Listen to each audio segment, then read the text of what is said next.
standby dan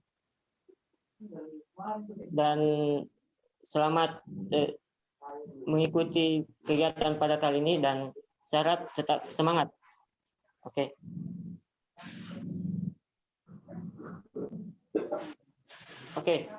demikianlah pada kali ini. Kita bertemu nanti setelah istirahat.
Jadi teman-teman peserta mohon bersabar karena pemateri sedang dihubungi.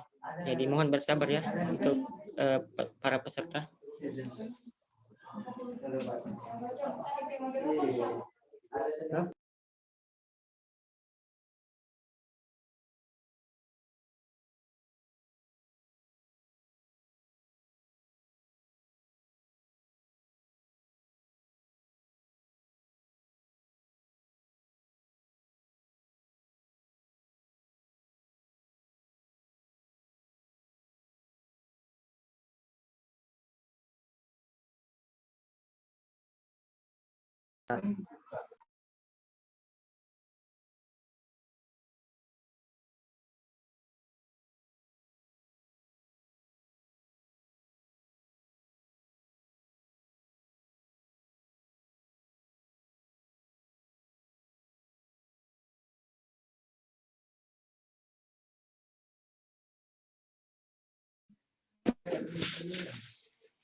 Oke, bismillahirrahmanirrahim. Assalamualaikum warahmatullahi wabarakatuh.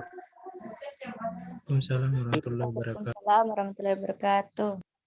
Sembari menunggu pemateri kita, pemateri pertama pada kesempatan kali ini, mari kita perkenalkan terlebih dahulu moderator kita pada materi pertama kali ini. CV moderator, data pribadi, tempat tanggal lahir Palopo 25 Juni 1998. Nama lengkap Jessica Gafur Lamba, SM, jenis kelamin perempuan, kebangsaan Indonesia, status mahasiswa, alamat Jalan Hertasning BTN Pau Pau Permai, telepon 082293576121, email jessicagafurlamba@gmail.com, jenjang pendidikan SDN 42 Limpau Majang, tahun lulus 2005 sampai 2011, SMPN 1 Palopo, tahun lulus 2011 sampai 2014, SMA N3 Palopo, tahun 2014 sampai 2017. UIN Alauddin Makassar, ongoing. Ya, jadi sekedar info buat teman-teman. Oh, masih ada ya? Pengalaman organisasi, Pramuka UIN Alauddin Makassar sebagai koordinator teknik kepramukaan periode 2019-2020, bendahara Dewan Putri periode 2020-2021. Insani Kasai Forecast UIN Alauddin Makassar, Asisten Koordinasi Departemen Pengembangan Sumber Daya periode 2020-2021. Generasi Baru Indonesia atau GENBI, anggota Deputi Lingkup Hidup periode 2019-2020, Wakil Ketua Umum tahun 2020 sampai 2021, Alauddin Scholars UINAM, Wakil Ketua Umum periode 2020 sampai 2021, dan yang terakhir Fose Regional Sulbar dan Maluku sebagai staf Departemen Humas periode 2020-2021. Jadi saya persilakan kepada Kakak Jessica untuk mengambil tempat di depan.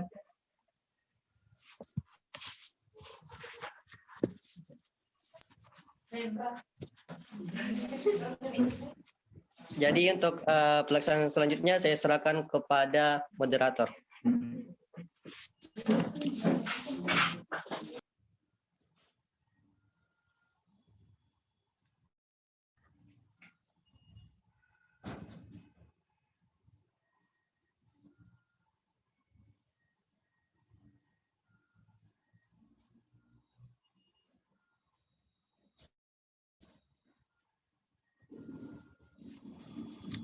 Baik, terima kasih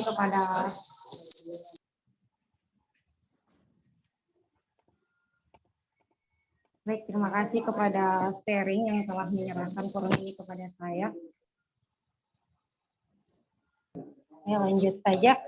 Jadi pemateri pertama kita ini membahas tentang ekonomi politik. Adapun pemateri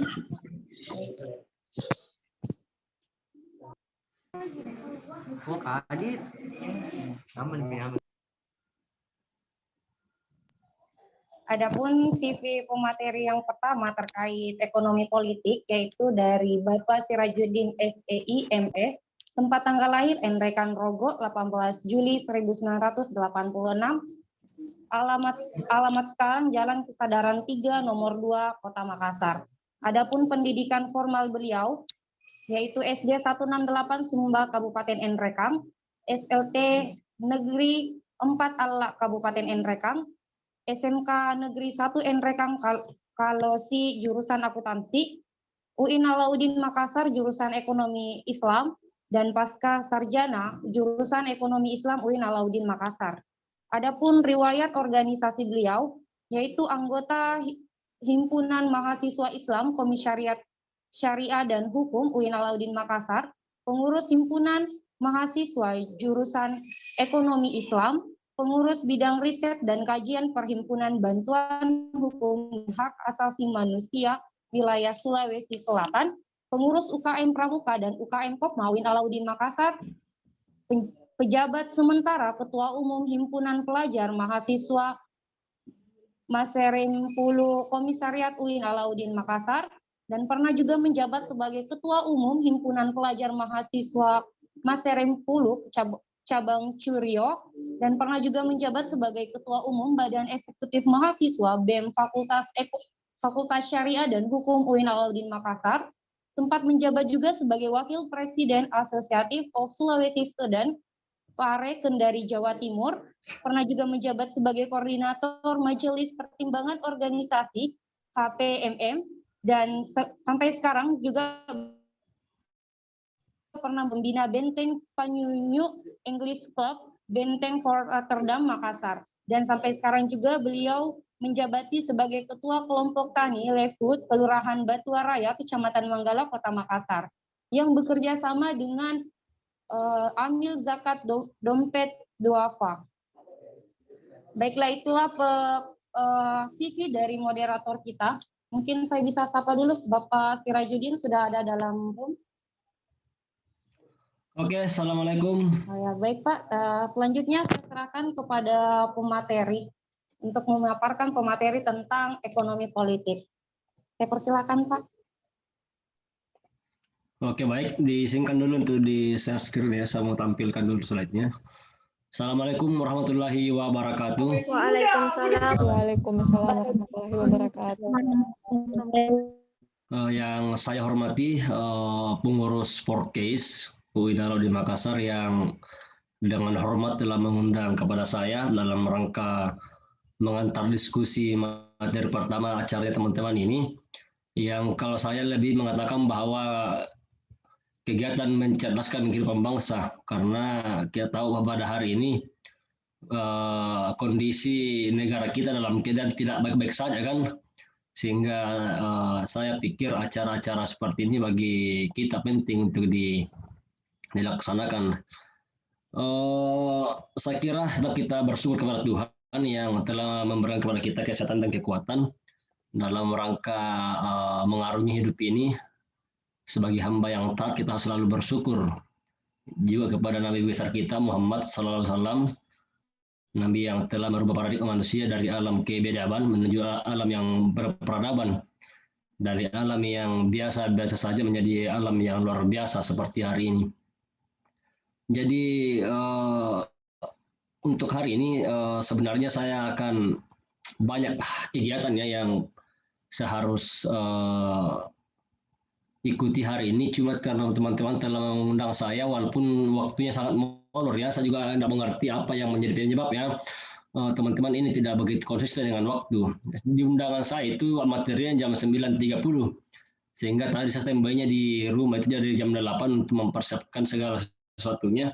Dan ternyata ini sudah molor sampai berapa jam ya, bagi saya itu tidak baik untuk kita semua ya, karena kita semua punya kesibukan masing-masing.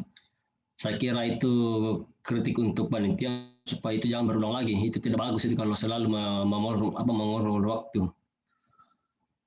Sudah jelas kelihatan di situ ya teman-teman? Sudah, Kak. Oke, jadi Ya, Kak. saya juga tidak mengerti kenapa kemudian panitia memberikan amanah kepada saya untuk mengantar materi tentang ekonomi politik. Karena sebenarnya saya tidak terlalu dunia saya bukan di sini ya. Saya adalah seorang dosen ya, dan saya memang selama ini banyak berkecimpung di dunia kepemiluan. Tetapi untuk berbicara tentang ekonomi politik itu bagi saya ya tidak sering-sering amat ya, paling dalam diskusi warung kopi. Oleh karena itu nanti di materi ini masukan dan diskusi kita saya harapkan dari panitia peserta ya, untuk kita saling supaya pengetahuan kita bisa kemudian terdistribusi dengan baik sebagaimana harapan kita bersama. Nah ini acara ini waktu saya berapa jam ini dikasih waktu, karena biasanya kalau saya bicara itu pengantar saja sampai 30 menit. Nah tadi kan sudah mulai waktunya, jadi sampai berapa menit ini moderator? 30 menit Pak, sesi tanya jawab 30 menit. Berarti 1 jam ya, ini udah sampai Jumat ya? Ya Pak. Oke. Nah, kalau berbicara ekonomi politik, saya kira dari segi pengertian ya, definisi bagi saya itu penting dulu teman-teman ketahui. Karena kalau tidak diketahui maka itu akan jadi masalah ketika pemahaman itu tidak clear tentang apa itu ekonomi politik. Nah, kalau kita mengutip dari tulisannya Budiarjo tahun 2018, itu saya ambil dari e-book itu, bahwa pengertian ekonomi politik adalah teori atau studi mengenai peran kebijakan publik dalam memberikan dampak terhadap kesejahteraan sosial, ekonomi, dan politik. Jadi ini nih secara teori ya, tapi bagi saya itu semua mudah ditemukan ketika kita giat dalam belajar tentang suatu hal. Nah, yang menarik di sini adalah kalimat di bawahnya. Ini saya kutip juga bahwa permasalahan-permasalahan sosial ini hanya dapat dibendung dengan aksi-aksi sosial bersama. Jadi hanya bisa dibendung dengan aksi sosial bersama dengan cara mengubah aturan mainnya. Ini kan ekstrim juga ya bahasanya, karena dengan cara merubah aturan mainnya atau sistem. Dan tidak hanya dengan inisiatif individu. Jadi kalau teman-teman mau merubah suatu sistem itu tidak bisa dengan individu. Tidak bisa hanya dengan kajian Porkes ini yang mungkin teman-teman sudah sangat banggakan punya lembaga seperti ini kan, bahwa ini yang terbaik. Itu tidak bisa. Jadi apa yang diharapkan adalah karena inisiatif aksi-aksi individu itu hanya mengubah konteks permasalahannya, tetapi tidak pada pokok permasalahan itu sendiri. Jadi kalau teman-teman misalkan Porkes hanya fokus pada berjuang sendiri, maka apa yang terjadi adalah hanya merubah konteks permasalahan, tetapi tidak pada pokok permasalahan. Itu kan beda ya. Nah, dalam kajian ekonomi politik hal-hal begini yang penting dianalisis karena itu menyangkut masalah cara pandang, cara melihat kita tentang dunia, cara kita menilai dunia itu bagaimana. Apalagi dengan sistem-sistem ekonomi yang kemudian kita lihat di beberapa negara. Nah, saya kira sebelum saya lanjut, saya ingin di antara peserta dulu ya membacakan atau memberikan kepada saya tanggapan tentang gambar-gambar ini. Kepada siapa nih? Hartina dulu, Hartina. Silakan Hartina, apa yang Anda pahami dari gambar ini?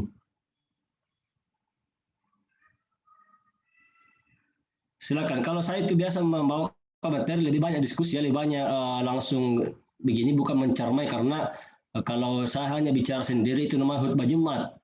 Tapi kalau kita diskusi itu namanya belajar bersama kan.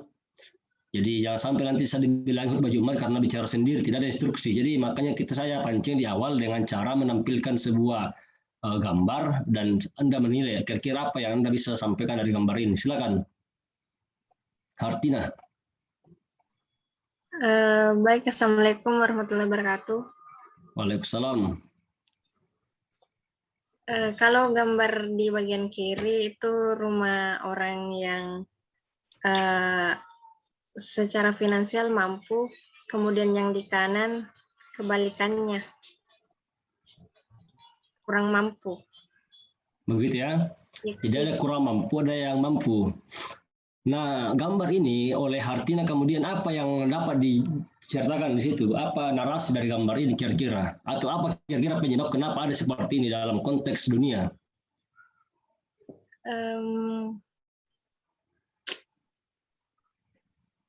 Status ekonomi, Pak. Gimana? Coba dijelaskan ya, dinarasikan apa yang Anda pahami. Dari segi ekonominya, Pak, dari gambar bagian kiri itu ekonomi dari si yang punya rumah itu secara finansial mampu, kemudian yang bagian kanan itu dari ekonominya kurang mampu, maksudnya apa ya? Ada nggak kira-kira keterkaitan antara ekonomi politik atau materi kita hari ini dengan gambar ini? Keterkaitan? Ya. Keterkaitan ekonomi politik dengan gambar ini?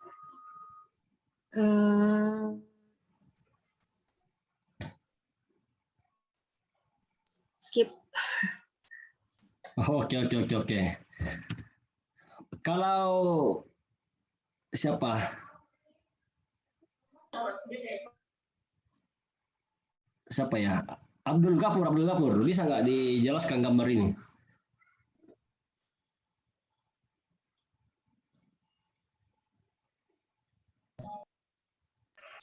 Halo ya Pak.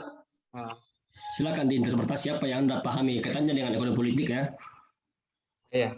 Yang pertama kalau kita mau bandingkan ini mungkin terjadi ketimpangan dalam hal ini ketimpangan ekonomi. Nah, perannya ekonomi politik di sini adalah bagaimana politik mampu mengaitkan antara ketimpangan yang tinggi atau ekonomi bisa kita katakan pangannya yang bagus kiri dan pangannya yang rendah atau kualitasnya itu disatukan oleh politik atau dalam hal ini kebijakan publik untuk disetarakan. Itu perannya ekonomi politik. Begitu ya. Kalau Irnawati, bisa nggak Irnawati dijelaskan gambar ini?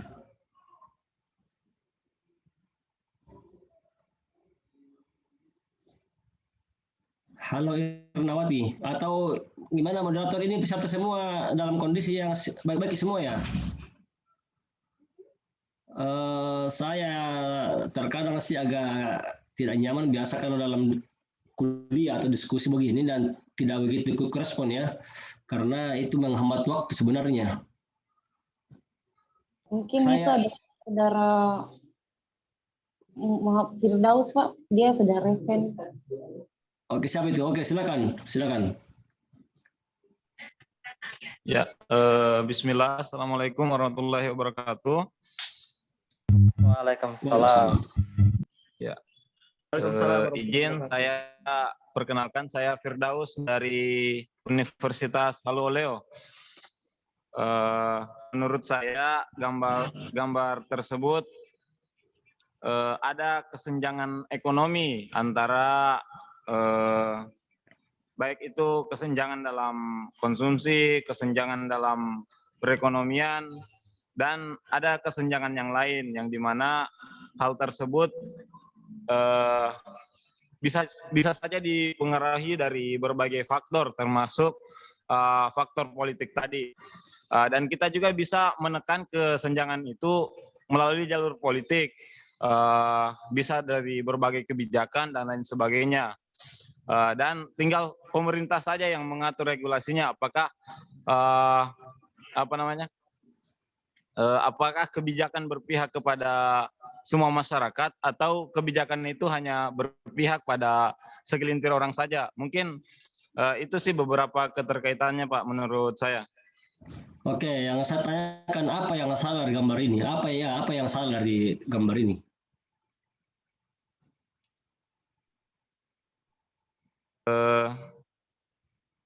Yang itu tadi, Pak, kalau saya terdapat kesenjangan.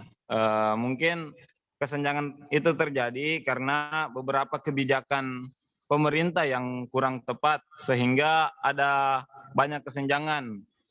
Ada yang kebijakan yang tidak tepat sasaran begitu, Pak. Oke, betul ya. Terus peserta yang lain, Eka Puspita, silakan.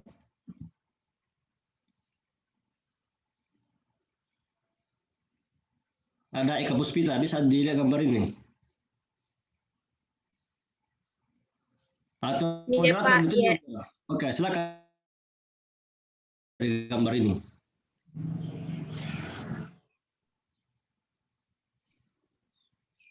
Baik, Bismillahirrahmanirrahim. Terkait dengan gambar berikut, yaitu di satu sisi ada pekerja profesional yang notabene-nya di perkotaan, pertanian yang belum memadai teknologinya. Nah, di sini juga ketimpangan atau ketidaksetaraan pekerjaan yang diperoleh oleh masyarakat dan yang biasanya disebabkan oleh urbanisasi, yaitu anggapan bahwa kayak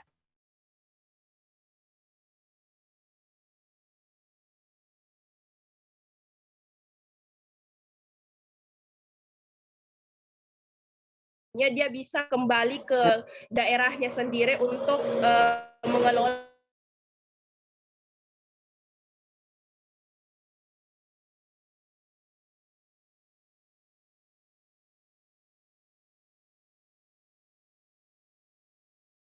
Baik itu tentang distribusi pendapatan dan kelayakan ekonomi. Terkait dengan ekonomi politik, maka kita berbicara tentang pengaruh atau campur tangan pemerintah dalam kegiatan perekonomian. Nah, di sini perlu adanya fokus atau perhatian khusus pemerintah untuk menyelenggarakan kebijakan-kebijakan yang artinya menyeluruh. Jadi tidak hanya terpusat di satu profesi saja yang menjadi perhatian. Itu sih, Pak. Oke, jadi menarik ya ide-idenya. Saya kira luar biasa. Itulah bagusnya kalau kita bawa materi begini dan kita mengajar orang cerdas karena kita tinggal menyimpulkan nanti kan. Kira-kira begitu ya. Nah, lagi-lagi saya bertanya, apa yang salah dari gambar ini, Ika? Ya Pak, Apa yang salah dari gambar ini? Atau apakah gambar ini kemudian merupakan pilihan-pilihan bagi mereka bahwa ada yang memilih menjadi petani, ada yang memilih menjadi profesional seperti Anda bahasakan? sejatinya tidak ada tidak ada profesi yang salah, semuanya benar.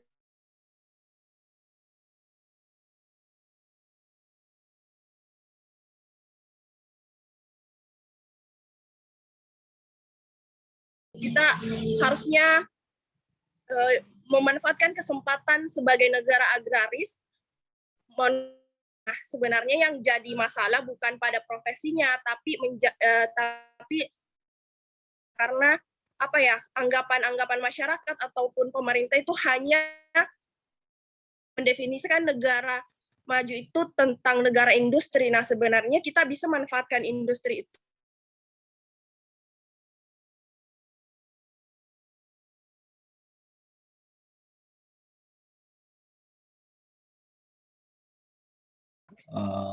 Uang sejahtera.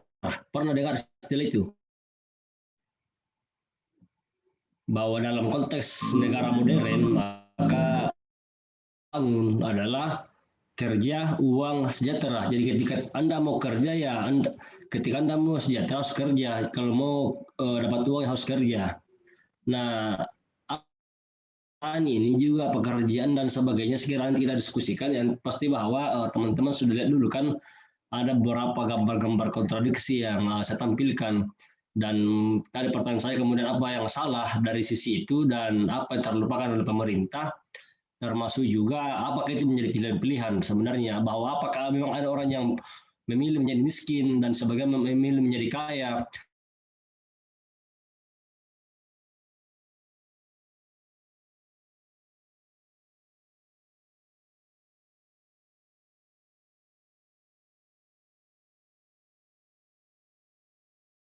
Atau memang itu by design, ya, itu kan dari dalam hal bersaing hidup untuk mencari yang lebih baik. Nah, itu kan penting dianalisis lebih jauh. Tapi dalam kondisi ini bagi saya malah kita kemudian melupakan dulu hubungan Tuhan di sini, karena nanti kita lihat ya bahwa apakah betul-betul itu diciptakan dari kondisi konsep ekonomi, sistem ekonomi politik, atau bagaimana. Nah, selanjutnya ini saya mohon ya dibantu juga untuk dibacakan dulu teksnya karena ini panjang sekali sebenarnya. Saya sengaja kasih panjang begini supaya Anda bisa mengerti betul ya. Ini dari segi pengantar saja. Silakan, siapa nih? Muhammad ya? Yang kacamata, bisa nggak dilihat? Ya Pak. Silakan, bisa dibaca itu. Suara saya terdengar Pak? Ya, betul. Siap Pak. Bismillah. Pengantar. Salah satu rantai terapuh dari perjalanan gerakan sosial selama hampir lebih dari 1 dekade ini adalah lemahnya pembangunan dan produksi pengetahuan. Tanpa diiringi oleh suatu fondasi pengetahuan yang kukuh, sebuah gerakan pada dasarnya hanya meraba-raba jalan perubahan, crossing the rivers by feeling for the stones.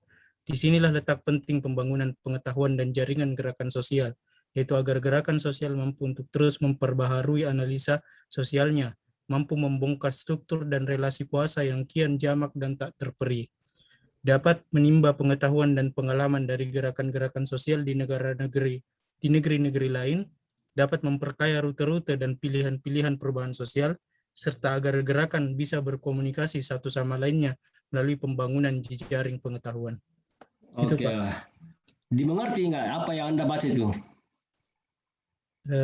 Kurang lebihnya beberapa hal bisa dimengerti, Pak. Oke, jadi dikatakan bahwa pasca reformasi, pasca gerakan reformasi 98 itu ternyata gerakan sosial itu hampir ada lemahnya dalam hal pembangunan produksi pengetahuan dan reproduksi pengetahuan. Karenanya saya kira acara-acara seperti ini, teman-teman yang adakan ya acara-acara diskusi seperti ini, atau mungkin istilahnya training ya, itu penting dalam rangka memproduksi pengetahuan itu. Karena tanpa diiringi oleh fondasi pengetahuan yang kuat, yang utuh, maka gerakan sosial seperti halnya meraba-raba, seperti mengapa ya, tidak jelas, atau bahasa pepatahnya dalam bahasa Inggris itu disebut sebagai crossing the river by filling the stone ya. Jadi itu yang bahaya. Oleh karenanya untuk membongkar ya struktur dan relasi kuasa kan begini. Gambar-gambar yang tadi sebenarnya itu bisa menilai bahwa ada struktur di situ, ada relasi kuasa yang kuat yang kemudian menghegemoni beberapa sektor-sektor ekonomi dalam sebuah negara. Nah, kita selaku akademisi dan mahasiswa tentunya harus memiliki kajian yang mendalam dengan cara selalu menimba pengetahuan dan pengalaman dari gerakan-gerakan sosial di negeri-negeri lain. Misalkan bagaimana sih gerakan mahasiswa di Malaysia, misalkan di Eropa, serta gerakan yang bisa berkomunikasi satu dengan lainnya melalui pembangunan jejaring pengetahuan. Nah, teman-teman misalkan Porteis kalau tidak mampu membuka keran untuk berdiskusi dengan misalkan organisasi yang lain, misalkan HMI, PMI, IMM dan sebagainya, maka itu tidak kemudian bisa menciptakan pengetahuan yang kuat. Nah, ini penting bagi saya sampaikan supaya tidak ada egosentris ya, tidak egosentris dalam organisasi. Karena tadi disampaikan di awal bahwa ketika gerakan-gerakan individu dilakukan untuk menilai suatu masalah ekonomi dalam masyarakat, maka itu tidak menyelesaikan pokok masalahnya, tapi lebih kepada struktur masalahnya, bukan pokok masalahnya. Nah ini penting teman-teman pahami supaya egosentris organisasi itu kemudian tidak tercipta dalam rangka mencapai tujuan bersama, yaitu kesejahteraan sosial bagi seluruh rakyat Indonesia. Nah kemudian diteruskan tadi dibacakan.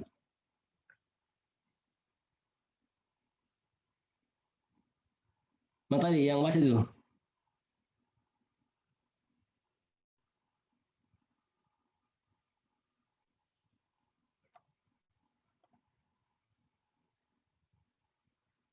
Atau Puspita, coba Puspita dulu dibacakan dulu Puspita.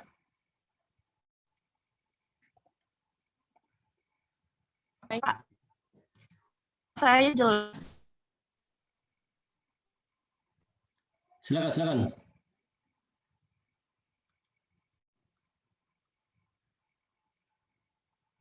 Oh, kenapa hilang?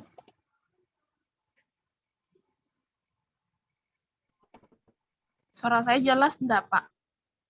Suaranya jelas, tapi Bapak Ibu yang tidak jelas karena lama sekali. Silakan saya ganti Andi Ummul Mukminin. Ya, Pak. Silakan dibacakan dulu itu. Jangan lama-lama ya karena panjang sekali materi sama jelas sekali ini baru pengantar ini. Kelemahan dalam hal pembangunan dan produksi. Pengetahuan ini tak bisa dianggap enteng. Kegagalan memproduksi pengetahuan berarti adalah kegagalan dalam membangun sebuah diskursus yang kuat dan kokoh. Ini dapat berujung pada kegagalan untuk transformasi hegemonik dan merajut rantai kesetaraan, change of equivalence, yang merupakan dasar-dasar penting bagi kokohnya gerakan sosial. Salah satu jalan untuk merajut kembali kekuatan gerakan sosial adalah dengan mengukuhkan diskursus, memproduksi pengetahuan, dan mendiseminasikan serta merekatkannya dengan diskursus-diskursus lainnya hingga menjadi sebuah kekuatan yang hegemonik. Oke, jelas ya. Jadi lagi-lagi saya pertegas bahwa masalah kita hari ini adalah gerakan sosial itu seolah-olah hilang. Gerakan sosial seolah-olah hilang karena orang fokus pada macam-macam kesibukannya. Misalkan mahasiswa hari ini lebih fokus kepada main game-nya daripada belajarnya. Mereka kemudian alergi dengan misalkan demonstrasi, alergi dengan misalkan bakar-bakar ban karena takut di PHK di kampus dan sebagainya. Sehingga kegiatan-kegiatan hari ini penting bagi saya dalam rangka memproduksi pengetahuan. Jadi produksi pengetahuan itu penting sekali ya, karena kegagalan dalam membangun sebuah diskursus yang kuat dan kokoh ini dapat berujung pada kegagalan untuk membangun reformasi hegemonik atau change of equivalence. Jadi teman-teman kalau hari ini sudah bosan diskusi, sudah bosan belajar, sudah takut ribut ya, sudah takut kritis, maka itu sudah tanda-tanda penghujung gerakan sosial itu hilang. Karena kalian kan menjadi agen of change ya, agen perubah, social control dan moral force ya. Nah, kalau itu kemudian Anda sudah lupakan karena Anda dihegemoni oleh gaya hidup, lebih kepada main game dan sebagainya, maka itu akan jadi masalah besar. Karena lagi-lagi saya ulangi bahwa hari ini memproduksi pengetahuan itu sangat susah. Apalagi dalam konteks pandemi seperti ini ya paling Zoom kan, dan saya kira Zoom seperti ini sangat terbatas sekali kapasitas kita untuk belajar. Karena sangat berbeda ketika kita berbicara langsung di depan teman-teman berdiri dengan hal-hal seperti ini. Boleh saja kita diskusi begini, yang lain ya ditampilkan layarnya hitam, ya dia main game kah atau dia baring-baring dan sebagainya, tidak fokus untuk diskusi kita. Sehingga saya pertegas bahwa salah satu jalan untuk merajut kembali kekuatan gerakan sosial adalah dengan mengukuhkan diskursus, memproduksi pengetahuan dan mendiseminasikan. Nah, itu mendiseminasikan itu adalah mendiskusikan atau mengelokakaryakan serta merekatkan dengan diskursus yang lainnya sehingga menjadi sebuah kekuatan yang hegemonik. Itu hegemonik yang menguasai. Coba misalkan teman-teman seluruh ini kan katanya pesertanya dari Makassar dan Indonesia Timur ya. Nah, kalau gerakan itu kemudian dibangun ya, gerakan Indonesia Timur itu dibangun satu konsep pemikiran yang sama untuk memperbaiki konsep bernegara, maka saya kira itu penting. Apalagi teman-teman ini adalah dari jurusan ekonomi syariah. Jangan sampai hanya simbol-simbol ya. Saya takutnya di baju Anda itu menggunakan logo ekonomi syariah, simbol ekonomi syariah, tapi pikiran Anda jauh lebih kapitalis atau jauh lebih hegemonis, lebih hedon daripada orang-orang yang konvensional. Cara Anda berkonsumsi itu jauh lebih anarkis daripada orang-orang barbar kan, orang-orang apa dan sebagainya. Nah, itu penting bagi saya dipahami bahwa kemudian ekonomi syariah itu adalah bukan teori tapi lebih kepada aplikatif, lebih kepada perilaku ya. Sehingga bagi saya itu penting dipahami betul bahwa produksi dan reproduksi pengetahuan itu sangat penting untuk konteks hari ini. Nah, saya akan menampilkan sebuah horor statistik ya. Mungkin teman-teman pernah ada yang lihat. Kira-kira apa yang saya maksud di sini sebagai horor statistik? Ada lagi yang bisa bantu? Nur Hidayah? Silakan Nur Hidayah, bisa dibaca nggak data ini?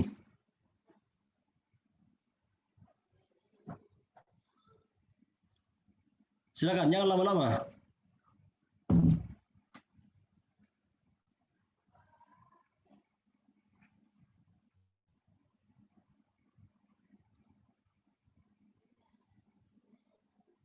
Aduh, selalu Ibu siapa? Linda. Ya Pak, tidak sanggup bisa. Dibacakan data itu. Pengantar ekonomi, ilmu ekonomi, dan ekonomi politik. Indikator-indikator kunci dasar ekonomi. Statistik nomor 1, kekayaan 359 orang terkaya di dunia setara dengan kekayaan 2,9 miliar orang-orang termiskin di dunia. Dapat 5 miliar penduduk bumi dan kita hanya mengambil sebanyak 359 orang yang terbilang kaya, di mana perkiraan kekayaan mereka setara dengan jumlah kekayaan separuh lebih jumlah penduduk bumi. Statistik nomor 2, total kekayaan 3 orang terkaya di dunia bila digabungkan sama dengan GDP 48 negara termiskin. Statistik nomor 3, untuk mengatasi permasalahan penduduk di dunia dalam ketersediaan kebutuhan dasarnya dalam hal ini makanan, air, pendidikan, kesehatan, dan untuk mengatasi kelaparan, kekurangan gizi, dan wabah-wabah penyakit, yang dibutuhkan adalah 4% dari akumulasi kekayaan dari 255 orang terkaya di dunia. Dan statistik nomor 4, untuk memenuhi kebutuhan dunia, kesehatan, dan makanan, keseluruhan kebutuhan 13 miliar US dollar, jumlah ini setara dengan total pengeluaran pembelian parfum di Eropa. Iya. Nah, data ini bagi Anda penting nggak Anda ketahui data ini? Bahwa menurut Anda ini data ini nggak begitu horor atau begitu tidak nyaman yang Anda baca kan? Bahwa ternyata di dunia ini ada begitu banyak ketimpangan. Jadi data ini juga menggambarkan memiliki hubungan dengan gambar sebelumnya tadi, bahwa ada orang kaya, ada rumah orang mewah, ada rumah orang miskin, ada orang makan di tempat mewah, ada yang makan seadanya, ada orang yang profesinya sebagai profesional rapi, ada juga yang petani. Nah, yang paling ekstrim di sini adalah di nomor 4, untuk memenuhi kebutuhan dunia, kesehatan, dan makanan. Jadi ini kan masalah besar juga di dunia ini adalah tentang orang sakit dan orang lapar. Ternyata kita hanya butuh 13 miliar dolar untuk mengatasi masalah itu. Parahnya lagi, jumlah ini setara dengan total pengeluaran pembelian parfum di Eropa. Artinya apa? Bahwa hanya ketika orang-orang Eropa berhenti menggunakan parfum, maka selesailah persoalan kelaparan dan kesehatan di dunia ini. Itu berparfum ya. Bagaimana kalau dia berhenti pakai Rexona? Dia berhenti pakai lipstick. Dia berhenti pakai maskara ya. Dia berhenti pakai gaul gigi. Betapa banyaknya yang dihemat oleh dunia untuk orang-orang miskin dan untuk orang lapar dan orang sakit kan? Itu betapa timpangnya sebenarnya. Ngeri juga misalkan kekayaan 3 orang terkaya di dunia bila digabungkan sama dengan GDP 40 negara termiskin. Hanya 3 orang kaya di dunia, ketika kekayaannya itu digabung maka sama dengan penghasilannya gross domestic product 40 negara termiskin. Itu kan ngeri sekali. Nah, pertanyaan kemudian apa yang salah dengan data ini? Apa yang terlupakan ya? Apa yang kemudian dalam konteks ekonomi politik, apakah betul ini terjadi atau kira-kira bagaimana kan kondisinya? Nah, ini penting teman-teman analisa sebagai mahasiswa bahwa ada yang tidak beres, ada yang tidak cocok, dan ada yang tidak baik dalam kondisi ini. Jelas ya di data ini?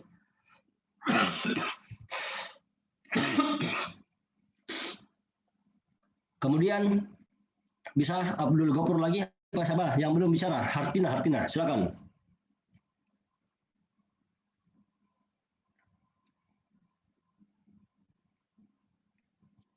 Hanya berapa orang yang muncul di layar masalah ini? Silakan. Atau Mirayanti dulu, Mirayanti. Iya, Pak. Coba dia bacakan dulu itu. Struktur hak kepemilikan dunia dan relasi kuasa. Perbedaan antara periode-periode sejarah sebelumnya dengan hari ini adalah secara teknis kita mampu mengatasinya. Sebenarnya kita tahu bagaimana caranya. Terdapat cukup sumber daya material untuk memperbaiki taraf hidup miliaran orang. Tetapi ada satu hal yang menghambat kita untuk bekerja dalam solusi yang nyata itu, yaitu keberadaan struktur hak kepemilikan dunia. Siapa yang mengatur sumber daya dan siapa yang tidak, di mana berada pada dasar hak kepemilikan tersebut adalah relasi kuasa atau power relation. Oke, bisa nggak Anda jelaskan sedikit apa yang Anda bacakan itu? Atau ada nggak yang Anda dimengerti? Silakan Hartina. Terutama yang saya garis merah ya, di situ saya tulis merah bahwa struktur hak kepemilikan dunia. Siapa yang mengatur sumber daya dan siapa yang tidak. Kemudian hak kepemilikan tersebut adalah relasi kuasa, power relation. Bagaimana Anda bisa memahami ini? Sangat erat kaitannya dengan ekonomi politik. Nah, bahwa ternyata dunia ini sudah jelas terbagi-bagi. Jadi misalkan Ibu Hartina di mana sekarang kampungnya? Iya, Pak. Orang mana? Orang Sulbar. Nah, jangan sampai Sulbar sekarang sudah jelas siapa yang punya. Jadi Anda berdiri rumahnya di situ, ternyata tanah itu sudah milik orang lain kan dalam konteks relasi kuasa. Nah, apa maksudnya dari kalimat ini? Bahwa sebenarnya kita tidak miskin-miskin amat. Sumber daya kita sudah cukup banyak. Saya kira Sulbar itu saya 2 hari yang lalu saya dari sana melihat sumber daya alamnya luar biasa, sawit di sana potensial. Tapi bukan itu masalahnya, ya. Bukan kita bodoh-bodoh amat untuk mengatasi masalah-masalah itu sebenarnya di dalam bahasa ini. Tetapi yang paling penting adalah ada satu hal yang menghambat kita untuk bekerja dalam solusi yang nyata itu, yaitu keberadaan struktur hak kepemilikan dunia. Nah, pertanyaan saya kemudian kepada teman-teman sekalian, apakah kita masuk di dalam struktur kepemilikan dunia itu? Misalkannya struktur organisasi Porkis misalkan, siapa ketuanya, bendaharanya, sekretarisnya, bidang-bidangnya, apakah kita masuk dalam struktur kepengurusan Porkis atau tidak? Apakah kita masuk dalam struktur kepemilikan dunia atau tidak? Atau kita hanya hidup di dunia ini sementara ada yang miliki? Yang sewaktu-waktu kita dapat digusur, yang sewaktu-waktu kita dapat dibuang ya atau dipindahkan. Nah, ini kan jadi persoalan penting teman-teman analisa bahwa ternyata dunia ini dalam keadaan tidak baik-baik saja karena ternyata ada yang memiliki secara struktur. Yang kedua, ternyata siapa yang mengatur sumber daya dan siapa yang tidak. Nah, ini penting juga diketahui. Ternyata sumber daya ini ada yang berhak mengaturnya dan tidak. Ada pertanyaan sekarang, siapa yang bisa mengatur, dan siapa yang bisa melakukannya, dan siapa yang tidak bisa. Nah, berada pada dasar hak kepemilikan tersebut adalah relasi kuasa. Nah, penting teman-teman pahami apa itu relasi kuasa atau power relation. Biasanya dalam konteks ekonomi politik itu ada 3 komponen yang kemudian terlibat. Ada namanya pengusaha, ada pemerintah, ada masyarakat. Nah, ini kan yang kemudian menjadi relasi kuasa. Nah, kemudian siapa yang dikuasai dan siapa yang menguasai, ya teman-teman bisa lihat dalam kondisi lapangan.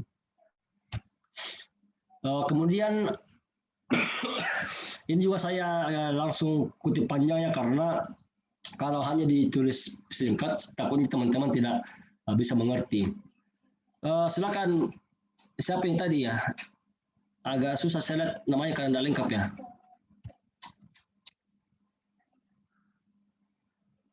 Abdul Ghafur bisa berbicara? Baik, Pak. Oke, biasa dibacakan, Mas.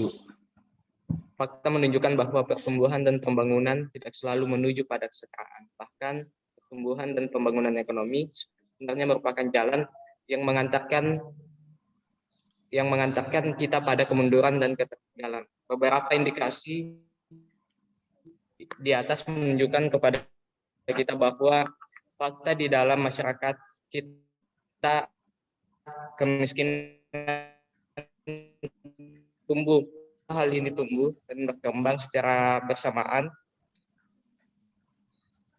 tidak menutup kemungkinan bahwa bisa jadi kemiskinan merupakan hasil dari upaya pembentukan kesejahteraan atau kekayaan. Bisa jadi bahwa permasalahan bukanlah pada kemiskinan, tapi cara-cara yang ditempuh masyarakat dalam mencapai kemakmuran itu yang jadi masalah. Mungkin ketertinggalan bukan menjadi masalah, tapi jalan yang ditempuh oleh masyarakat untuk memajukan pembangunanlah masalahnya. Pada akhirnya bukanlah pengangguran jadi masalah, tetapi masyarakat kita yang diarahkan untuk terus menciptakan pekerja yang jadi masalah. Oke, jelas ya Pak Gopur? Ya Pak, dipahami. Nah, perlu saya jelaskan lagi data itu. Bahwa ternyata fakta menunjukkan pertumbuhan pembangunan tidak selalu menuju pada kesetaraan, bahkan pertumbuhan dan pembangunan ekonomi sebenarnya merupakan jalan yang mengantarkan kita pada kemunduran dan ketertinggalan. Maksudnya ini adalah jangan selalu percaya data ya, jangan selalu percaya data dan selalu terhegemoni oleh data bahwa angka kemiskinan begitu rendah, angka pengangguran begitu rendah karena ternyata dalam pertumbuhan itu selalu sejalan dengan kemunduran. Kekayaan, sorry ya, saya cari laptop dulu.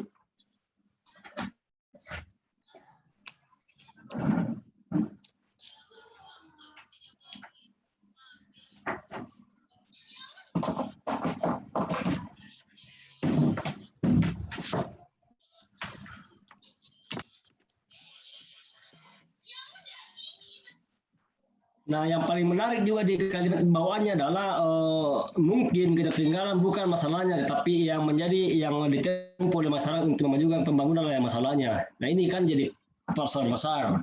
Misalkan tentang pembangunan infrastruktur, oleh kita dikatakanlah sebuah kemajuan, tapi ternyata di sisi lain itu kemudian menciptakan kemiskinan di sekitar pengangguran yang menjadi masalah, tetapi bukanlah pengangguran jadi masalah, tetapi masyarakat yang diarahkan untuk terus menciptakan pekerja yang menjadi masalah. Jadi kalau teman-teman belajar ya kuliah untuk mencari kerja, maka jangan heran pengangguran itu akan selalu muncul karena semakin banyak suplai pekerja, calon pekerja yang lahir di pasar. Sehingga yang dalam pasar tenaga kerja maka selalu Anda dinilai rendah karena Anda banyak. Karena masyarakat kita diharapkan untuk terus menciptakan pekerja yang menjadi masalah. Ini kan jadi persoalan. Kita selalu dituntut kuliah untuk cepat selesai dan cepat mencari kerja. Nah, ketika bayangkan ketika kita semua cepat selesai dan mencari kerja, maka betapa rendahnya kita punya nilai tawar karena kita banyak. Sementara yang mau dikerja sedikit. Dalam teori ekonomi ada namanya supply and demand. Ketika tinggi permintaan maka pasti ditawar rendah. Makanya aku heran kenapa gaji kita selalu rendah dalam bekerja, karena kita terlalu banyak. Sehingga ketika kita ditawarkan pekerjaan apapun itu, kita kerja karena kita memang dalam kondisi mencari kerja. Dan teman-teman perlu pahami bahwa sebenarnya bagi saya yang saya pahami tidak ada yang namanya pengangguran. Kenapa tidak pengangguran? Karena bukankah mencari kerja itu adalah pekerjaan. Sementara pekerjaan yang paling susah menurut saya adalah mencari kerja. Sehingga bagi saya tidak pengangguran, karena mencari kerja itu adalah pengangguran dan mencari kerja adalah pekerjaan yang paling susah. Ya, nah itu yang teman-teman perlu pahami ya di dalam konteks ekonomi politik. Nah, kemudian logika sederhananya adalah dalam masyarakat modern adalah kerja uang sejahtera. Jadi asumsi mereka bahwa kalau mau sejahtera ya harus kerja. Kalau mau dapat uang ya harus kerja. Mereka kemudian melupakan sejarah dulu bahwa ternyata orang-orang kampung itu tidak pernah kerja sebagaimana yang mereka bayangkan di kantoran tadi yang saya tampilkan gambarkan, bahwa mereka tidak pernah dianggap sebagai pengangguran karena ternyata mereka dari pagi sampai sore itu mereka kerja di kebun, di sawah dan sebagainya, dan mereka tidak pernah digaji dan hidupnya mereka sejahtera. Mereka sangat nyaman, mereka sangat enjoy dalam hidupnya, tidak pernah ada akumulasi kapital di sekitarnya. Nah, kemudian muncul konsep ekonomi kapitalis yang kemudian menghegemoni mereka. Parahnya lagi dalam konteks sejarah di abad ke-17 di Eropa, ketika terjadi munculnya Adam Smith membuat konsep tentang laissez-faire itu, ada namanya istilah enclosure. Enclosure itu adalah pemagaran seluruh kebun-kebun atau lahan-lahan warga yang dulunya hidup nyaman beternak, mengembala domba di lahan itu, kemudian mereka dipagar sekelilingnya. Sehingga mereka mau tidak mau harus keluar dari alam itu, atau dua pilihannya, keluar untuk menjadi pengemis di kota atau kerja di tanah sendiri untuk digaji oleh kapitalis. Nah, ini yang kemudian asal mula munculnya yang namanya kemiskinan. Sama halnya ketika misalkan di Makassar ini di sekitaran Samata itu dulu kan semua sawah ya, semua sawah. Kemudian orang-orang Samata itu dulunya nyaman dengan bertani, memproduksi padi terus-menerus, tidak pernah berutang dan sebagainya. Tiba-tiba ada muncul modernisasi perumahan, ditimbullah semua lahannya, caranya lagi menimbun karena langsung dipagari keliling, di tengah-tengah mereka tidak bisa punya akses lagi. Sehingga apa yang terjadi? Mereka mau tidak mau harus menjual tanahnya dengan murah kepada konglomerat yang datang itu. Sehingga apa yang terjadi kemiskinan baru. Dua pilihannya, mereka tinggal menjadi tukang batu di dalam tanahnya atau keluar ke lampu merah menjadi pengemis. Nah, ini kan yang namanya menciptakan kemiskinan tadi yang saya gambarkan di awal. Nah, ini yang menarik untuk konteks materi kita hari ini tentang bagaimana saya ingin membuat sebuah cerita yang judulnya adalah Keretaku Berjalan Lambat. Kalau bicara Indonesia, maka kita bisa analisis sebuah kereta, ya kereta yang berjalan lambat, di mana ketika dimulai pada Indonesia merdeka 1945 itu di bawah kepemimpinan Soekarno, kondisi Indonesia sangat tidak stabil dari segi politik, ekonomi tidak stabil dan sebagainya. Di sisi lain, kondisi masyarakat sangat banyak karena penduduk Indonesia sudah mulai berkembang, karena orang sudah merdeka, sudah mulai nyaman. Artinya apa? Ketika tidak ada penjajah, maka produksi dan reproduksi manusia itu kan enak ya. Ya enaklah kita membuat orang ya, membuat anak ketika sudah nyaman dan damai. Nah, ternyata konsekuensi dari produksi manusia yang tinggi ketika Indonesia merdeka itu ternyata itu menjadi bumerang bagi pemerintah. Diperparah lagi ketika misalkan Indonesia dijajah, ternyata ini kereta yang dikendarai oleh Soekarno, kondekturnya atau sopir bantunya adalah orang asing yang menjadi sopir bantunya. Nah, Soekarno kemudian menjalankan kereta dengan pelan-pelan serta menambal yang bocor-bocor itu, yang tidak baik di kereta itu.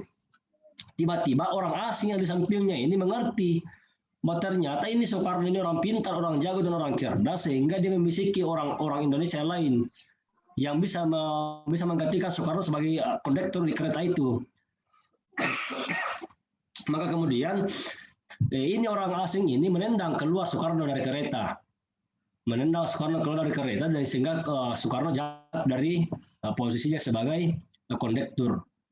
Dan siapa yang menggantikan kondektur ini? Bukan orang asing tadi, tapi yang menggantikan itu adalah Soeharto yang dipilih. Bahwa ini adalah salah satu satu sosok yang bisa menjadi penerus dari kondektur kereta ini. Nah, kereta ini kemudian dikendarai atau dinakodai oleh Soeharto dalam hal keberlanjutan kereta ini berjalan. Ternyata Soeharto tidak bisa menjanjikan banyak kepada rakyatnya karena rakyatnya begitu banyak yang hidup, yang lahir di Indonesia, sementara sumber daya alam sangat rendah. Apa yang terjadi? Terjadi yang namanya kelaparan dan sebagainya, terjadi perampokan dan sebagainya. Sehingga apa yang terjadi? Mereka membuat sebuah konsep dengan meniru konsep yang dibisikkan oleh orang asing tadi yang di sampingnya mereka di kondektur itu, dengan konsep sebuah namanya revolusi hijau. Nah, revolusi hijau kemudian menjadi jebakan awal Indonesia dalam konteks negara berutang. Karena kenapa? Revolusi hijau itu adalah menciptakan varietas baru dalam pertanian yang dulunya bisa kita panen hanya dalam sekali setahun, menghasilkan bisa menjadi 3 kali setahun. Misalkan tanaman-tanaman biji-bijian, jagung, kemudian beras dan sebagainya.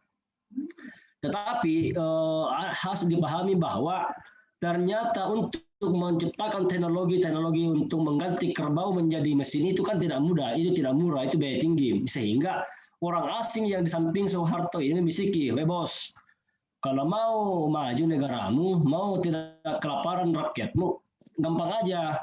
Saya pinjam ke Anda dana sekian banyak, tetapi ingat apa yang kau bisa jaminkan kepada saya. Maka dibuatlah yang namanya kontrak kerja untuk beberapa tambang-tambang strategis di Indonesia.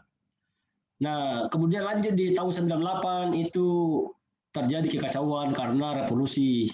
Orang kemudian tidak percaya lagi dengan konsep Soeharto yang sangat korup ya, 32 tahun berkuasa. Kemudian reformasi ya, tahun 98 berkembang, terjadi pemilihan umum ya, itu juga tidak banyak memberikan jaminan kesejahteraan. Nah, tadi yang saya singgung tentang revolusi hijau itu, semua lahan pertanian itu diolah bagaimana caranya supaya menghasilkan lebih banyak penghasilan padi. Misalkan dulunya setahun bisa menjadi 3 tahun. Dulunya hanya umbi-umbian yang bisa diganti dengan biji-bijian dan sebagainya. Tapi itu semua butuh modal. Bagaimana meningkatkan jumlah produksi harus melalui pestisida dan sebagainya, sehingga sementara negara kita tidak punya modal untuk mengembangkan itu. Solusinya adalah kita harus membuat kontrak karya dengan asing tadi yang ada di sampingnya tadi di kereta itu. Jadi mereka meminjamkan kita modal, tetapi timbal baliknya mereka harus diberikan tambang ya, mereka diberikan sumber daya alam yang mereka bisa kelola berupa tambang-tambang dan sebagainya. Parahnya lagi itu kemudian dikontrak kerjakan sampai puluhan tahun. Sehingga apa yang terjadi di situ bagi saya itu yang namanya sebagai teori ketergantungan. Jadi Indonesia sangat tergantung terhadap negara asing tadi yang di sampingnya itu, karena mereka dihegemoni melalui kontrak karya berbagai macam sumber daya alam dengan cara dipinjamkan modal, dan ini yang mereka kelola diberikan bantuan. Nah, itu yang terjadi sampai hari ini. Kita selalu tergantung terhadap asing. Apa yang salah di situ? Salahnya adalah karena negara kita tadi, sopirnya itu, Soekarno ketika dia duduk di kereta tidak langsung membuang juga ini asing. Dia masih simpan di sampingnya. Sehingga itu berpikir, dan ternyata Soekarno ini orang tidak bisa dikendalikan, ya dia berselingkuh dengan Soeharto, dan di situ mereka mulai meminjam atau membuat kontrak karya dengan beberapa negara-negara asing untuk membantu Indonesia dalam konteks mengatasi kelaparan dan kemiskinan sampai hari ini. Ya, jadi Anda bisa melihat ya betapa Indonesia ini dikuasai oleh negara asing ya. Anda bisa lihat di gambar ini.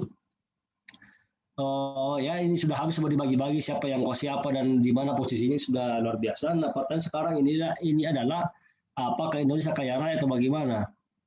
Apa yang kita bisa miliki ketika kondisi sudah seperti ini? Jadi itu bagi saya sebagai pengantar saya dulu untuk teman-teman sekalian. Ketika ada yang mau didiskusikan, silakan dikontrol oleh moderator. Saya kembalikan dulu ke moderator.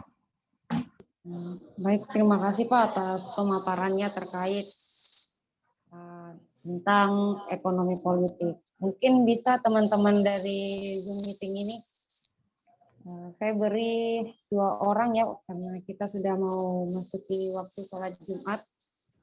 Mungkin dorang kalau yang ingin bicara bisa raise hand atau bisa dalam bentuk kolom chat. Saya persilakan teman-teman.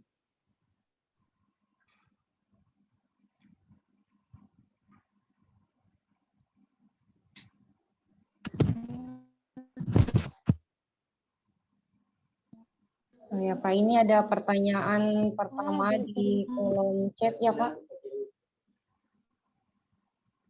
Ya, saya batasi ya hanya 2 pertanyaan saja. Yang pertama saya bacakan dulu dari room chat, yaitu dari Aisyah dari KCPA IAIN Palopo. Dia bertanya terkait membahas tentang ekonomi politik tidak akan pernah lepas dari kekuasaan. Jadi langsung saja, di sini saya ingin meminta pandangan pemateri terkait apakah penguasa yang mengatur ekonomi atau ekonomi yang mengatur penguasa. Di mana melihat kondisi yang terkadang aneh saja, di mana banyak TKA masuk ke Indonesia untuk bekerja di suatu perusahaan yang ada di Indonesia. Hal ini didasarkan atas kesepakatan investor asing terhadap penguasa negara. Jika investor asing tersebut menanamkan modalnya di negara tersebut, sehingga seolah-olah kita berpikir jadi penguasa. Seolah kita berpikir jadi penguasa itu diatur oleh ekonomi ya. Orang yang pemilik modal yang berkuasa kok, yang buruh di negeri sendiri malah jadi anak tiri. Oh ya, itu terkait pertanyaan dari Aisyah, Pak. Oke, bagaimana pandangan pemateri terkait ekonomi politik, terkait kekuasaannya, Pak. Oke, jadi kalau dikatakan bahwa yang mana mengatur ekonomi atau penguasa, pastilah penguasa. Tapi penguasa juga diatur oleh pengusaha, ya. Jadi ini kan sangat punya relevansi. Jadi yang mengatur ekonomi adalah penguasa, yang mengatur penguasa adalah pengusaha. Mengerti ya kira-kira maksud saya? Nah, dalam konteks demokrasi hari ini, maka sangat nyaman pengusaha mengontrol penguasa dengan cara misalkan ketika terjadi pilkada langsung, maka itu kan dibutuhkan kos tinggi, biaya politik yang tinggi. Pembuatan baliho lah, pembuatan serangan pajar dan sebagainya. Pembuatan ngopi-ngopi itu kan butuh biaya tinggi. Ternyata orang-orang yang maju ini tidak punya modal banyak untuk bisa membiayai semua itu, sehingga dibutuhkan yang namanya sponsor. Sponsor ini biasanya muncul dari pengusaha-pengusaha itu. Tetapi pengusaha sponsor ini juga tidak langsung serta-merta memberikan uangnya. Dia juga kemudian berpikir dulu, bos, saya bantu kita, tapi apa timbal baliknya? Apa yang bisa saya lakukan ketika saya bantu? Nah, dalam konteks TKA, maka jelas sekali Indonesia dalam hal ini sangat susah mendapatkan investasi karena Indonesia dianggap banyak membahayakan, sering demo dan sebagainya. Tetapi orang Cina cerdas, sehingga kenapa jangan heran ketika Cina hari ini banyak sekali bermuncul Indonesia TKA itu. Karena Cina itu konsepnya begini, dia investasi tetapi tidak hanya uang, tetapi juga orang. Ya, dia tidak hanya investasi tapi hanya uang, tapi juga orang. Nah, misalkan salah satu kenapa kemudian Krakatau Steel ya, sebuah BUMN yang produksi besi di Jawa Barat itu rugi karena konsekuensi dari investasi yang digembor-gemborkan oleh pemerintah melalui modal asing kan dari Cina misalkan. Nah ini pabrik Krakatau Steel atau pabrik besi baja di Indonesia ini tidak mampu bersaing dengan pabrik yang terjadi di Cina. Investasi masuk di Cina misalkan kan begini. Dulu ketika terjadi Olimpiade di Cina, itu kan banyak sekali pabrik yang bermunculan di Cina untuk membiayai kebutuhan besi untuk stadion sepak bola dan sebagainya untuk kebutuhan Olimpiade. Nah pasca Olimpiade, maka banyak pabrik yang tutup karena mereka sudah tidak produksi lagi karena sudah tidak ada lagi permintaan tentang bahan baku. Nah inilah yang dimanfaatkan oleh orang Cina untuk mencari negara-negara yang siap untuk kerjasama modal masuk ke Indonesia. Indonesia melalui konsumen Jokowi karena Jokowi mau dibilang jago dalam memerintah sebagai presiden dengan konsep membangun infrastruktur. Nah datanglah Cina modali dia untuk pembangunan infrastruktur, tetapi orang-orang Cina mengatakan bahwa Anda bisa menggunakan ini modal kami, tapi juga harus menggunakan apa yang kami buat, misalkan tenaga kerjanya dan besi-besinya itu. Sehingga misalkan jembatan itu kan langsung diambil dari Cina mesin itu, ya stadion diambil dari sini langsung. Karena orang Cina yang buat, sehingga tidak bisa dibatasi lagi orang-orang TKI yang masuk ini, karena itu sudah kontrak kerja yang sebelum tadi di awal diselai bahwa itu kita sudah terjadi yang namanya teori ketergantungan. Tidak mungkin juga dilarang karena itu sudah menjadi kontrak. Sehingga apa yang terjadi? Polemik di masyarakat. Masyarakat kita dilarang untuk bergerak sementara TKI itu bebas. Nah, inilah konsekuensi dari ekonomi politik yang kemudian sangat liberal, ya. Itu yang saya paham dari pertanyaannya Ibu Aisyah tadi. Saya kira begitu, Ibu Moderator. Baik Pak, terima kasih atas pertanyaannya. Jadi saya rasa cukup jelas ya Aisyah. Selanjutnya saya persilakan untuk Saudari Tendri dari ISEK Majene, mungkin bisa on cam dan menyampaikan langsung pertanyaannya.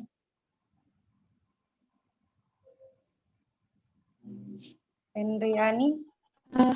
Assalamualaikum warahmatullahi wabarakatuh. Langsung saja pertanyaan saya, karena kan jaringan juga tidak memadai. Berdasarkan mengenai tentang pemahaman politik ekonomi, berbicara tentang politik berarti berbicara tentang aturan sistem pemerintahan. Nah, berbicara tentang ekonomi berarti semua berkaitan tentang kebutuhan masyarakat. Nah, ketika kita sudah mengetahui tentang persoalan politik kontradiksi antara di dalam politik ekonomi, sebagai kita seorang mahasiswa, apa sebenarnya solusi dari permasalahan? Ketika kita sudah mengetahui penguasa bekerja sama dengan para antek asing atau pengusaha-pengusaha asing, di mana mereka menetapkan penempatan distribusi atau perusahaan-perusahaannya di setiap wilayah Indonesia. Nah, kita sebagai seorang mahasiswa atau masyarakat di sini kan sebagai mahasiswa sebagai social control. Nah, apa sebenarnya solusi di sini ketika kita sebagai seorang mahasiswa sudah mengetahui bahwa sebenarnya ada konspirasi antara penguasa dengan para perusahaan-perusahaan asing di Indonesia. Nah, apa solusinya atau solusi yang paling pas untuk mengenai permasalahan ini? Karena kan kita selalu berbicara tentang permasalahan tentang ekonomi Indonesia yang hanya mendapat kesejahteraan hanya untuk yang memiliki mandat dan kekuasaan, sedangkan orang-orang miskin akan semakin miskin karena mereka tidak mampu melihat bagaimana pertumbuhan ekonomi, apalagi berbicara tentang politik ekonomi. Nah, apa solusi yang harus solusi yang paling tepat mengenai tentang permasalahan ini, Pak? Misalnya kita sebagai mahasiswa kita sudah mengetahui tentang permasalahan antara penguasa dengan kerjasama antara penguasa dengan penguasa dengan perusahaan asing. Nah, kita sebagai masyarakat mengetahui hal ini kan hanya bisa diam, apalagi berbicara tentang kekuasaan juga pemerintah yang lebih unggul dalam setiap pengelolaan ini. Jadi terkadang untuk berbicara tentang solusi sebenarnya susah. Jadi menurut Bapak apa solusi yang paling pas mengenai tentang permasalahan ini? Karena sudah diketahui bahwa hampir setiap wilayah Indonesia itu sudah dikuasai oleh perusahaan asing. Oke, langsung saya jawab ya, moderator. Ya, silakan Pak. Oke, sekian tadi di slide saya sudah tampilkan di pengantar bahwa kita tidak bisa kemudian hidup secara individu-individu, secara parsial. Kita harus mampu berdiskusi dengan beberapa elemen-elemen gerakan sosial, ya gerakan-gerakan masyarakat sosial dalam rangka menyamakan persepsi untuk merubah sistemnya. Itu tadi ada slide. Kita harus merubah sistemnya dengan cara ya kita harus mampu menghegemoni. Apa itu menghegemoni? Menguasai. Nah, masalahnya hari ini adalah bagaimana apakah teman-teman semua sudah satu konsep tentang satu permasalahan. Ketika misalkan teman-teman HMI turun di jalan, apakah Prokes juga ikut? Misalkan ya. Ketika teman-teman Prokes ikut kajian, apakah teman-teman yang ikut dalam hal isu bersama maksud saya? Dan ini kan sudah kurang pada hari ini karena organisasinya seolah-olah menjadi sebuah kegiatan yang seremonial, tidak punya gerakan substansial. Lebih kepada melaksanakan program kerjanya, kumpul-kumpul, tapi lebih tidak mengkaji hal-hal yang dibalik itu. Dan juga masing-masing orang, masing-masing organisasi, organ-organ itu tidak menyatu. Ya, lagi-lagi saya bilang, kenapa kemudian gerakan 98 itu terjadi? Karena adanya satu isu bersama. terhadap permasalahan Soeharto pada waktu itu. Nah, mana ada hari ini bersama, ya. Yang lain turun ke jalan, Anda tinggal menonton. Yang lain ribut, kalian katakan lebay dan sebagainya. Nah, itu kan jadi persoalan. Tidak adanya isu bersama untuk kemudian melihat problematika ekonomi yang muncul. Sehingga itu bagi saya agak menjadi persoalan. Nah, solusinya tadi saya bilang adalah kita harus menjadi mendorong gerakan sosial bersama dalam rangka menciptakan yang namanya hegemoni. Kalau tidak begitu, maka kita tidak bisa merubah substansi, tapi kita hanya merubah sebagian dari itu, sebagaimana yang tadi saya tampilkan di slide kan. Nah, kira-kira itu persoalan jawaban singkat yang saya bisa sampaikan ke Pak Naya tadi. Terus masih ada? Baik, masih ada waktu 5 menit ya Pak, mungkin satu pertanyaan. Saya Pak sedikit. Tadi kan sudah dikatakan bahwa perlu adanya hegemoni. Nah, ketika berbicara tentang hegemoni atau penggulingan kekuasaan, atau maksudnya berbicara pergantian sistem ekonomi, nah kan sebenarnya terkait tentang permasalahan masalah ekonomi sebenarnya sudah banyak yang maupun masyarakat, namun berbicara lagi bahwa seolah-olah pemerintah bukan permasalahan ini, banyak yang menyuarakan tapi langsung dibilang intinya mereka tidak mendapat respon pemerintah dengan baik. Bicara baik kepada pemerintah itu tidak seolah-olah tidak dengar, karena terkait permasalahan ini Pak, kan sudah kita tahu bahwa banyak yang sebenarnya sudah tidak melihat bagaimana Mohon maaf, tidak begitu jelas. Banyak sebenarnya orang yang sudah tidak percaya tentang pemerintahan Indonesia.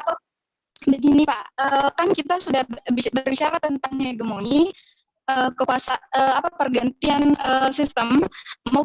sistem, tapi banyak sebenarnya yang sudah menyuarakan Pak, dari kalangan masyarakat, dari kalangan mahasiswa yang menyuarakan bahwa sistem ekonominya harus diganti, tapi seolah-olah pemerintah bungkam, tidak malah diam atau hanya mengganti pola bank saja, misalnya dari beberapa bank hanya seolah-olah itu banyak dari banyak dari masyarakat yang masih percaya bahwa sebenarnya ekonomi syariah yang sekarang sebagai penunjang pembangunan ekonomi nasional itu seolah-olah hanyalah sebuah pelabelan syariah saja Pak. Jadi di sini banyak yang sudah menyuarakan kepada pemerintah bahwa terkait permasalahan tentang ekonomi yang ingin mengganti bahwa yang diterapkan ini harus sesuai dengan persamaan atau kesetaraan tentang memanusiakan manusia sistemnya. Namun seolah pemerintah di sini diam. Jadi sebenarnya terkait dengan permasalahan kerjasama antara elemen-elemen masyarakat dengan mahasiswa sebenarnya sudah ada Pak, tapi lagi-lagi apa yang sebenarnya menjadi dasar dari permasalahan ini, karena sudah banyak yang menyuarakan tentang ini, tapi tidak ada yang mendengarkan Pak dari pihak pemerintah itu sendiri. Oke, saya kira tadi ya di slide saya sudah tampilkan juga misalkan tentang teori ketergantungan. Ya, Anda tadi nggak di slide itu. Jadi memang agak ribet jadinya karena dari jauh hari memang ketika orang Indonesia baru merdeka itu sudah langsung dijebak dengan utang. Dengan utang karena kenapa? Ada dua pilihan. Apakah Indonesia tidak berutang dan membiarkan masyarakat mati kelaparan, atau berutang dengan cara utang itu digunakan untuk melakukan revolusi hijau atau penanaman berbagai macam bibit-bibit baru yang unggul untuk memproduksi komoditas untuk mengantisipasi kebutuhan pangan masyarakat. Nah, di situ jebakan awalnya. Mereka langsung dibuatkan teori ketergantungan, jadi langsung dipinjamkan modal untuk dihegemoni oleh pemodal. Dan itu kemudian berkembang sampai hari ini. Nah, bagi saya teman-teman, solusinya adalah kita harus kemudian satu isu bersama. Nah, kalau dikatakan tadi sudah serius, sudah banyak. Ada nggak gerakan yang kemudian bisa mengalahkan gerakan 98 dalam konteks revolusi industri Indonesia selama Indonesia merdeka? Saya kemudian tidak pernah menemukan gerakan pasca itu, kecuali gerakan 212 kemarin dikembangkan di Jakarta kan. Artinya bagi saya untuk merubah itu harus melalui gerakan seperti itu, gerakan bersama, dan itu bergerak bersama. Kalau hanya parsial, sifatnya kedaerahan, sifatnya organisasi, itu tidak mungkin. Karena negara memang sudah terjebak dalam konsep teori ketergantungan tadi. Misalkan Anda melawan TK Cina masuk, tidak mungkin, karena itu sudah menjadi konsekuensi dari kontrak kerja investasi. Bahwa Cina investasikan modalnya tidak bisa hanya dengan modal, tapi juga tenaga kerja. Karena mereka juga di sana kebanyakan tenaga kerja, jadi dia di samping modal juga mereka kirim, dia juga harus mengirim orang. Nah itu terjadi hari ini ya. Tidak mungkin jauh dilarang. Nah itu salahnya siapa ya? Salahnya pemerintah karena membuat kontrak seperti itu. Nah itu yang bagi saya teman-teman perlu pahami. Nah itulah kejeliannya orang-orang Cina investasi karena dia tidak mau sekarang investasi hanya uang, tapi juga investasi tenaga kerja. Dan tenaga kerja Cina memang unggul ya, mereka lebih disiplin, mereka beda dengan teman-teman Indonesia ya. Misalkan tukang-tukang kita hari ini ya didatangi jam 9 baru cuci sekopang jam 10 jam 4 sore sudah mulai pulang. Itu kan jadi persoalan, merokoknya 3 batang kan. Dan bagi saya karakter itu dimulai ketika dia masih kuliah, misalkan disuruh meet ya lebih banyak nyonteknya, disuruh kuliah lebih banyak menggamenya daripada ikut webinarnya, sehingga itu jadi persoalan. Melarang pemerintah untuk korup tapi ketika pemilihan terima juga amplop, ini kan jadi persoalan ya. Ketika ada amplop dibagi untuk seragam pajak, mereka juga menunggu. Jangankan Anda, orang tua juga mengharap mereka menerima sembako, menerima macam-macam bantuan. Itu kan ketika Anda mau melawan dia, jangan terima itu. Bantuan sembako, uang-uang caleg dan sebagainya. Betapa banyak mahasiswa yang ketika di Makassar pulang ke daerah masing-masing direntalkan mobil oleh caleg ketika musim pilkada, musim pileg. Saya tahu karena saya juga pernah melihat, dan saya lama di pengawas pemilu, saya lama 10 tahun di pengawas pemilu melihat betapa kursialnya mahasiswa pulang kampung disewakan uang oleh caleg untuk memilih dia. Bagaimana Anda bisa melawan kalau begitu kan? Ini kan jadi persoalan saya lihat ya. Saya kira begitu, Ibu Moderator. Ya, baik. Mungkin cukup jelas sekali ya yang disampaikan oleh pemateri. Berhubung juga kita sudah memasuki waktunya untuk sebelum sholat Jumat, jadi sebagai penutup saya akan membacakan kesimpulan yang saya tangkap. Mungkin teman-teman punya kesimpulan sendiri, tapi ini berdasarkan moderator. Jadi seperti yang kita ketahui bahwa ekonomi politik itu merupakan pertumbuhan pembangunan yang tidak selalu menuju pada kesetaraan. Bahkan pertumbuhan dan pembangunan itu sebenarnya merupakan jalan yang mengantarkan kita pada kemunduran atau ketertinggalan. Jadi sebenarnya di Indonesia ini kita hidup itu dengan teori ketergantungan. Mungkin hanya itu yang dapat saya tangkap, dan teman-teman terima kasih kepada Bapak pemateri yang telah memberikan banyak pengetahuan terkait ekonomi politik. Saya ucapkan mohon maaf jika ada salah kata, dan saya ucapkan juga banyak-banyak terima kasih kepada peserta. Mungkin selanjutnya saya serahkan langsung saja kepada steering komite untuk ambil alih. Mungkin kepada Bapak pemateri, saya persilakan kalau ingin izin room, Pak. Oke, thank you. Jadi luar biasa moderator, mau izin ya, saya keluar dulu karena ini sudah hampir sholat Jumat ya. Walaupun saya tidak punya jadwal untuk hari ini kan. Oke, thank you. Sukses selalu teman-teman sekalian. Ya, Pak, terima kasih Pak atas waktunya. Baik, saya serahkan kepada steering komite. Sekian dari saya. Alaikum warahmatullahi wabarakatuh. Wassalamualaikum warahmatullahi wabarakatuh. Waalaikumsalam warahmatullahi wabarakatuh.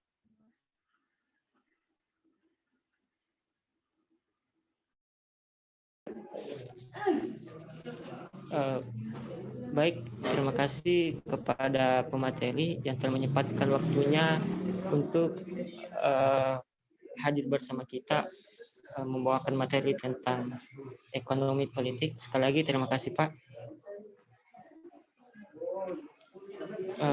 Baik, teman-teman peserta masih semangat? Semangat. Semangat Kak. Ya harus semangat. Karena ini masih hari pertama. Dan saya melihat tadi teman-teman alhamdulillah sangat aktif dalam menerima materi, baik yang bertanya maupun yang menyanggas. Saya sangat mendukung akan hal itu. Jadi kedepannya untuk teman-teman mungkin bisa lebih semangat lagi dan menyimak baik-baik materi yang akan dibawakan oleh pemateri. Bisa buku catatan coba. Buku catatan.